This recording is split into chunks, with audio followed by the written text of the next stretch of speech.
What's up, Taiwan? I'm Jaime Ocon with news from here in Taiwan and around the world.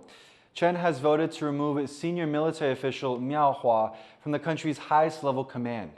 The former People's Liberation Army political ideology chief was a member of the Central Military Commission, or CMC. He was suspended from his post amid an investigation into serious violations of discipline, a euphemism for corruption. Miao is one of the highest-ranking members of the CMC to be removed since the 60s. He is the latest in a series of more than a dozen high-ranking PLA officials ousted as part of President Xi's ongoing anti-corruption campaign. To find out how these purges and corruption scandals could affect China's military planning, I spoke to John Dodson, director of the Global Taiwan Institute in Washington, D.C. Let's first set this up, John. How significant is this recent corruption case within the PLA, and how big of a problem is corruption in general within China's military? It's very significant. We've really been seeing for about 2 years now, or maybe 2.5, an almost ongoing purge of some of the most senior figures within the PLA. I mean, in a way that goes far beyond just the occasional personnel swap out to being something that's really systematic. But we've also seen the purging of people that have been placed in very senior positions by Xi Jinping himself, and who actually had experience earlier in their careers serving alongside Xi earlier in his career in Fujian province. The corruption was so endemic in the PLA going back into the 1990s, the earlier parts of the 2000s, and so forth. Corruption was really endemic. Officers frequently had to buy their promotions, or give bribes to superiors for the sake of advancement, things like this. So it's probably hard to find someone who came up during that era, or who kind of came up as a mid-level officer in that area and then advanced into the flag ranks. It's going to be hard to find people with clean hands. Now let's look specifically at this case with Miao. Why do you think he specifically was purged? What set it off? Once again, it's educated guesswork. We really don't know for sure. The way I tend to interpret some of these most recent high-level purges, that being of a former vice chairman of the Central Military Commission, and even more recently, Miao, who's a Navy admiral and who had been the former head of the CMC Political Work Department. And it may well be that there was an impression on Xi's part, particularly following a series of editorials that came out of PLA publications beginning in late 2024 that were advocating for collective leadership, and which could be coded language for criticizing the very autocratic nature of Xi's rule. And so another explanation is that Xi looked at these two men and said, you failed at upholding discipline and proper indoctrination within the PLA, which should mean loyalty to me.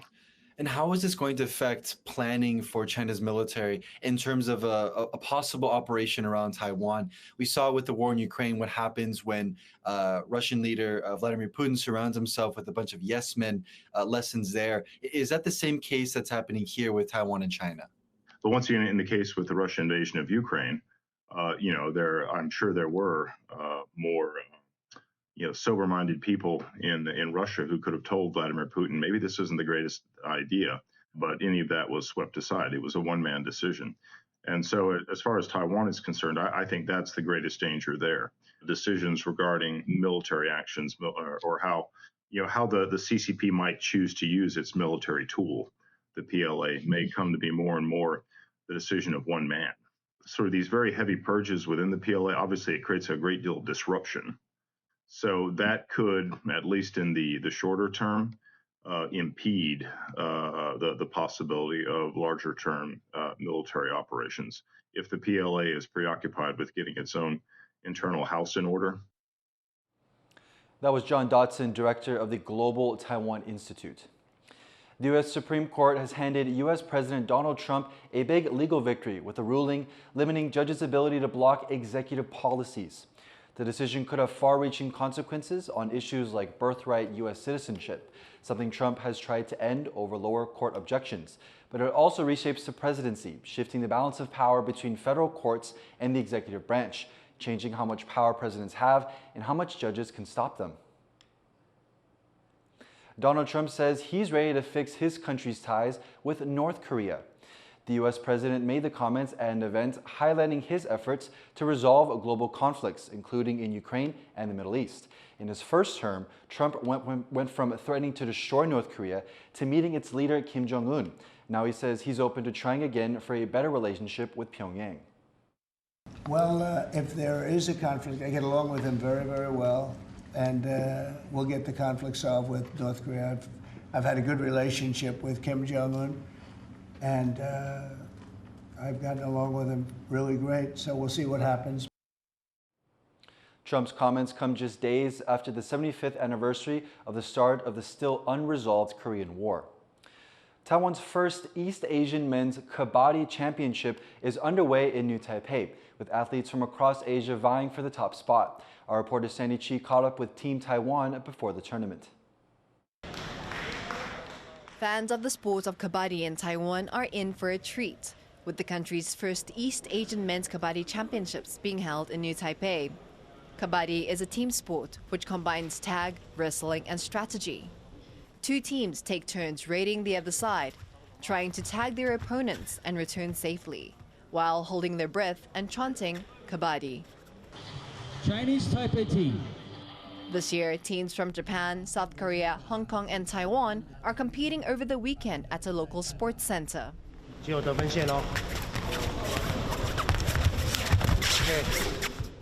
Representing Taiwan at the tournament is the country's 2026 Nagoya Asian Games training squad, which is competing under the name Chinese Taipei.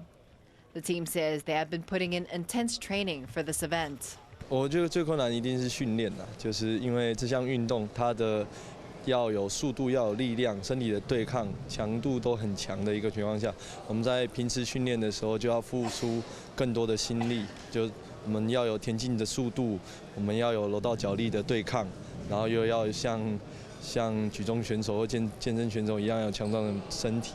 Coach Lin Weihong says he has high hopes for the team. 那我觉得以我们近年来的勤收，我们然后带给我们的一些新血的部分，我觉得会有一些更好的帮助。那我觉得对于金牌的冲击，我觉得还蛮大的。Though Kabaddi is not a common sport in Taiwan, the country's national teams have already made a mark on the world stage. They have put an effort, more training, more development side. They will put effort. They will get better than other team. So now I think one of the best team in the Asian region. In 2022, Taiwan's players delivered strong performances at the Asian Games in Hangzhou in China. The women's team bagged silver, while the men's team claimed bronze, marking a significant milestone in the nation's Kabaddi journey. With the tournaments underway this weekend, Team Taiwan is determined to raid their way to victory and keep that Kabaddi glory in the country.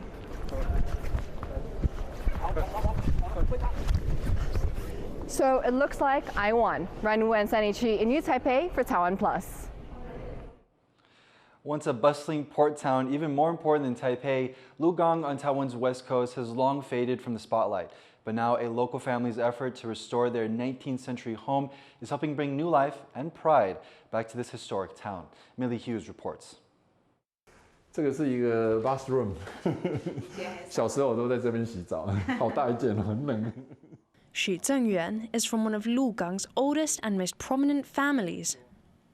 祖先应该是在清朝的时候，从第26世的祖先就来到台湾。那我是第33世，所以来台湾也已经好几百年了。Once a bustling international trading hub, this historic town on Taiwan's west coast has long faded from the spotlight. Rapid urban development passed Lukang by. No highways, no train stations. Even its once thriving port was eventually filled in. Today, much of its former glory has faded. What remains, now a rare sight in Taiwan. Centuries-old Qing dynasty architecture, like Xu Zhengyuan's ancestral family home, the Changyuan Hospital. Built in the early 19th century and expanded during Japanese colonial rule, it's part Chinese mansion, part Japanese villa, a truly rare architectural structure that was once filled with life, as both a family home and medical clinic. 小时候这个房子就是我们一群小孩子玩来玩去的。祖父祖母总共有10个内外孙，我每天在这边捉迷藏跑来跑去，楼上楼下。But like Lukang itself, the home slowly faded from view, left untouched for more than 2 decades, quietly tended to by the family's 98-year-old matriarch. And taking care of a 200-year-old mansion was no easy task. 破掉即马就漏水吼，漏水就白蚁就来安尼，足头痛呢。As their home fell into disrepair, the family faced a tough decision. Was it worth saving? They worried that applying for a restoration grant would leave them trapped in red tape. 那在很多亲戚朋友都有很多很不好的经验了，就是一旦排队下去，有时候排个10年、20年不一定排得到。那房子不但不能修，又连动都不能动。So to navigate the government paperwork, they sought help from a local restoration team. 你如果拿到政府补助，你可能要有相对应的这样子的一些公益项目，对，就是你要有一些不管是活动啊、讲座啊、展览啊，给大家，或是把你家的这个一些历史的独特细节的部分给大家看，会让大家知道。我会觉得，就是长源医院其实有各个层面，包含我们自己刚刚看到，从建筑、从医疗史、从摄影史。还有在对于地方上的这样子的一个空间上的论述来讲，它其实都在一个很重要的位置。Inside, the family uncovered a treasure trove: antique medical tools, vintage furniture, hand-painted murals, and decades of family photographs taken by Xu Zhengyuan's late father, a respected photographer in Taiwan, known for his portraits of Lukang. 我那时候就想说，这些都可以拿来展览了，房子整修完之后就可以拿来展览。So the family decided to bring the community into their home, creating a museum that contributes to Lukang's cultural revival. 写计划书的内容也要提到说，你房子修好之后要准备怎么用。所以我们在跟那个维修团队在讨论的时候，就有把这个概念写进去。After 2 years, the funding was approved. And restoration began in 2020.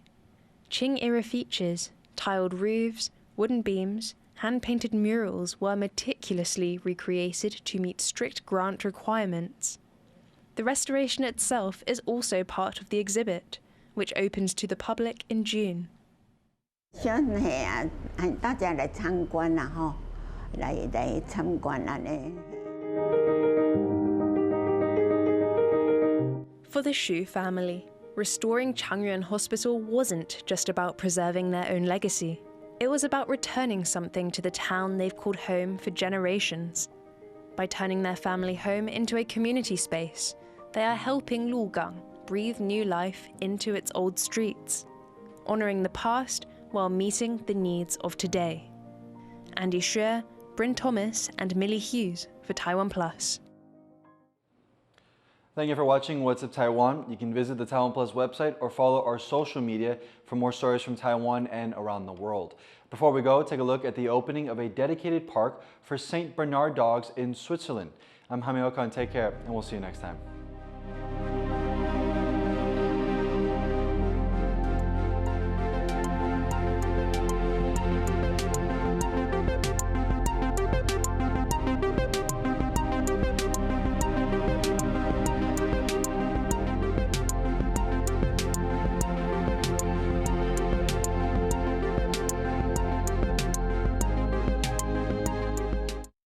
For more stories from Taiwan and around the world, download the TaiwanPlus app.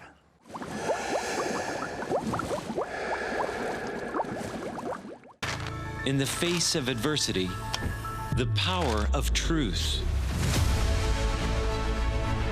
A roadmap for a just and open world, charted by the freest country in Asia. Taipei for TaiwanPlus. TaiwanPlus News, a voice of freedom in Asia.